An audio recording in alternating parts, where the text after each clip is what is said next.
gabi sa inyong tanan. Hindi na napigilan ni Davao City Mayor Sebastian Baste Duterte na isumbat kay Pangulong Bongbong Marcos ang ginawang hero's burial ng kanyang ama na si former President Rodrigo Duterte kay former President Ferdinand Marcos Sr.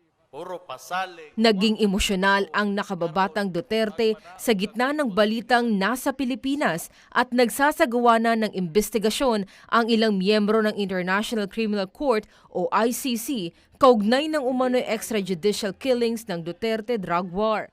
Kanang ICC, gusto lang yun ako na igawas dere. Timan-in ninyo. Inyong amahan raba gipalubong sa akong amahan.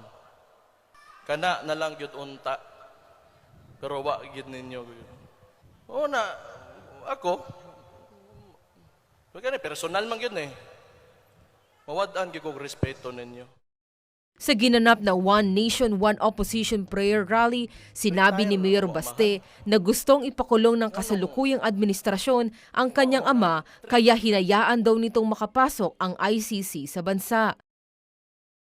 Kaning ICC, ako, nasakitan kaayo ko, nga, ingani na lang atong una ko naon, kani adto bitaw, wa bang gina sila, kalanding, dire sa ato ang nasod.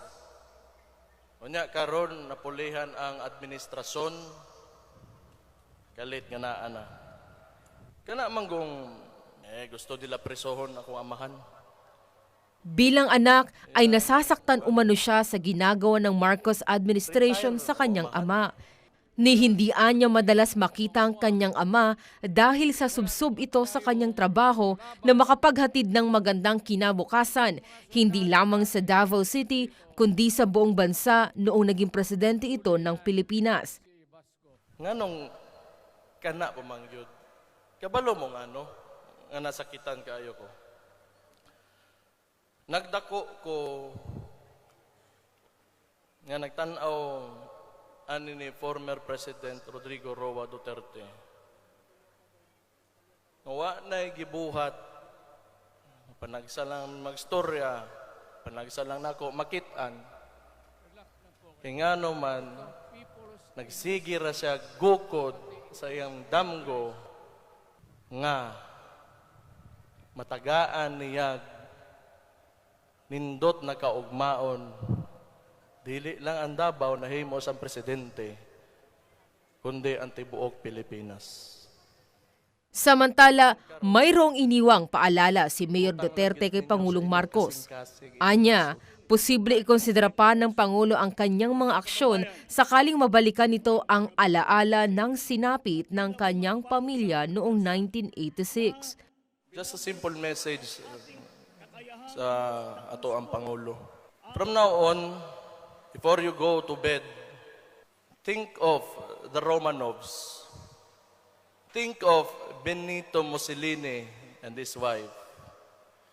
And think of what happened to you in 1986. And maybe you'll reconsider the direction that you are taking. Pabiro namang sinabi ni Mayor Baste na baka lumipad na lang siya patungong Indonesia para humingi ng political asylum kasunod ng mga pahayag nito laban sa kasalukuyang administrasyon. Para sa Diyos at sa Pilipinas kong mahal, ito si Ina Mortal, SMNA News.